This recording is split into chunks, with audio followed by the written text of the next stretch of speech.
Movie ரொம்ப சூப்பராக வந்திருக்குங்க. ஏன்னா இது டெபியூ ஃபில்முக்கே வந்து நல்ல பட்ஜெட் படம், பெரிய பட்ஜெட்டு. அதில் ஆகாஷ் முரளி இன்ட்ரடியூஸ் ஆகுறாரு. அவர் ஒரு பெரிய ஃபேமிலியிலேருந்து வர்றாரு. முரளியுடைய சன்னு, அதர்வாவுடைய தம்பி.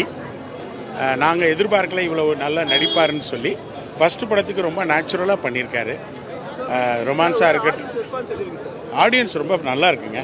நீங்கள் பாருங்கள், பார்த்தீங்கன்னாலே தெரியும். அதாவது டைரக்டர் சங்கர் சாரே ஒரே லைனில் சொன்னார், வெரி என்கேஜிங்காக இருக்குது அப்படின்னு. என்கேஜிங்னா ஒரு நிமிஷம் கூட உங்களுக்கு இது இருக்காது. இல்லை, படம் நிஜமாவே ரொம்ப நல்லா இருந்தது. நான் ரொம்ப என்ஜாய் பண்ணேன். அதில் அந்த லவ் போர்ஷன்ஸ் எல்லாமே நானே உருகி அவ்வளோ அழுதுட்டேன். அது யுவன் சாரோட மியூசிக் வந்து வேறு லெவல், எல்லா சாங்ஸும்.